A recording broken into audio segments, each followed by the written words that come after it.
Euzubillahimineşşeytanirracim. Bismillahirrahmanirrahim. Elhamdülillahi Rabbil alemin. Ve salatu ve selamu ala seyyidina Muhammedin ve ala alihi ve sahbihi ecma'in. Kâle Allahu Teala fi kitabil kerim. Bismillahirrahmanirrahim. Ya eyyühellezîne âmenû lâ tulhîkum emvâlukum ve lâ evlâdukum an zikrillah. Ve men yef'al zâlike feulâike humul khâsirûn. وأنفقوا مما رزقناكم من قبل أن يأتي أحدكم الموت فيقول ربي لولا أخرتني إلى أجل قريب فأصدق وأكن من الصالحين صدق الله العظيم وقال رسول الله صلى الله تعالى عليه وسلم خير الناس من ينفع الناس وشر الناس من يضر الناس صدق رسول الله. Kardeşlerim, öncelikli olarak Allah'ın rahmeti, bereketi, mağfireti üzerinize ve tüm Müslümanların üzerine olsun. Okumuş olduğum ayet-i kerimede Rabbimiz şöyle buyuruyor: Ey iman edenler! Mallarınız ve aileniz sizi Allah'a zikretmekten alıkoymasın. Aksi takdirde malı ve ailesi onu Allah'ın zikrinden alıkoyanlar, onlar husrana uğramıştır. Ayetin devamında Allahu Teala diyor ki, bizim size rızık olarak verdiğimizden infak edin.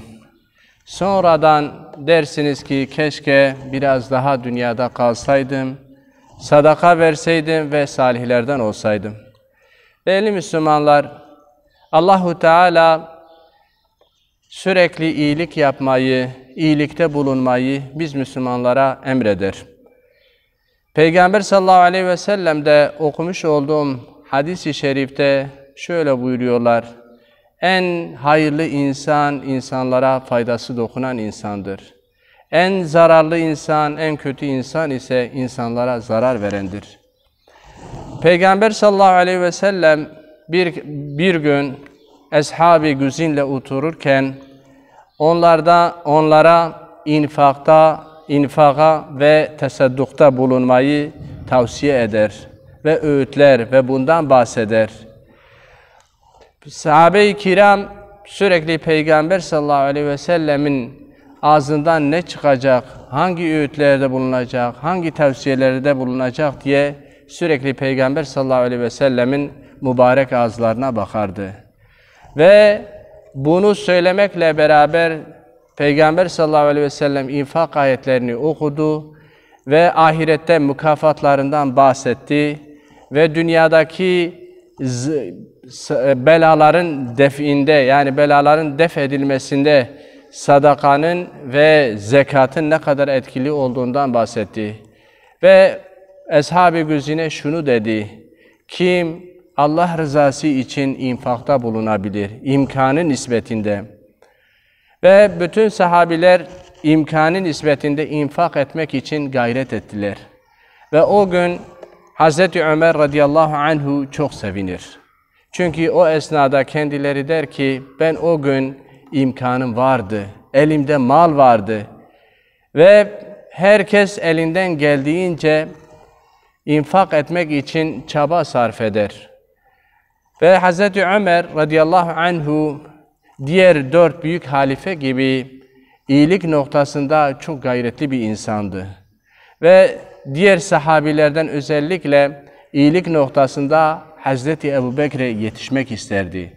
Yani dünyalık olarak insanın dünya malı için yarışa girmesi dinen haramdır. Ama ahiret boyutunda, ahiret açısından insanın yarışa girmesi sevaptır, tasvip ediliyor. Çünkü Allahu Teala Kur'an-ı Kerim'de Estaizu billah festebikul hayrat, hayır noktasında birbirinizle yarışın. Ve herkes evine gider, imkanı nispetinde malını infak etmek için Peygamber sallallahu aleyhi ve sellemin huzuruna getirir. Ve herkes getirdiği malı Peygamber sallallahu aleyhi ve sellem, ya Resulallah biz bunu Allah için, Allah yolunda infak ediyoruz. Hazreti Ömer kendileri der ki, ben o güne kadar yaptığım hiçbir iyilikte Hazreti Ebubekir'e ulaşamadım. Ama o gün bende şöyle bir düşünce hasıl oldu. Ben dedim ki bugün Hazreti Ebu Bekir'i iyilik noktasında, tasadduk noktasında ben onu geçeceğim dedim. Hazreti Ömer ve sırayla herkes getirdiği malı Peygamber sallallahu aleyhi ve sellem, ya Resulullah ben malımın şu kadarını getirdim der. Ve sıra Hazreti Ömer'e gelir. Ey Ömer, sen bugün Allah için ne getirdin? Sen Allah için, Allah yolunda neyi infak ediyorsun? Neyi sadaka olarak veriyorsun? Hazreti Ömer der ki, ya Resulallah ben malımın yarısını getirdim der. Ve Peygamber sallallahu aleyhi ve sellem sorar, ey Ömer sen ailene ne bıraktın? Ya Resulallah ben aileme malımın diğer yarı kalanı bıraktım der. Ve Hazreti Ömer o esnada kendinden emindir.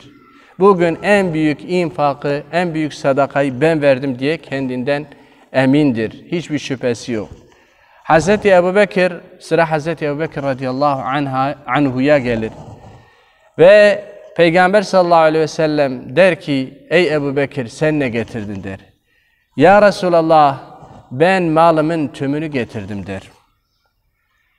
Ey Ebu Bekir, Peygamber sallallahu aleyhi ve sellem yine sorar, sen ailene ne bıraktın der. Ya Resulallah ben onlara en büyük serveti bıraktım der. Ne bıraktın? Ben onlara Allah ve Resulünü bıraktım der. Ve Hazreti Ömer mahcup bir edayla, üzüntülü bir tavırla diyor ki ben o gün anladım ki hiçbir noktada Hazreti Ebu Bekir'e iyilik noktasında ben ulaşamam der. Değerli Müslümanlar, Allah yolunda infak etmek, Allah yolunda tasaddukta bulunmak, fakir fukarayı gözetmek, dinimizin emrettiği, tasvip ettiği bir durumdur. Mal eğer Allah yolunda harcanıyorsa, fakir fukaranın ihtiyaçları gideriliyorsa o mal bereketli olur. Hem insanın dünya hem de ahiret mükafatı olur. Ama eğer yapılmadığı zaman, malın hakkı verilmediği zaman, zekat noktasında zekat verilmediği zaman ya da verilip de eksik verildiği zaman ya da verilip de sadece kendi etrafına, kendi ailesine verdiği zaman o zaman hiçbir faydası, hiçbir değeri Allah katında yoktur. Allahu Teala cümlemizi malını Allah yolunda harcayanlardan eylesin. Amin. Allahu Teala bizleri kendine layık kul, peygamberine layık ümmet eylesin. Amin. Allahu Teala imanımızı kamil eylesin. Amin. Allahu Teala amellerimizi salih eylesin. Amin. Ahlakımızı Kur'an ve peygamber ahlakı eylesin. Amin. Allahu Teala bizleri cümlemizi ahirette cennetiyle, cemaliyle müşerref eylesin. Allah'ın selamı, rahmeti, bereketi hepimizin üzerine olsun inşallah.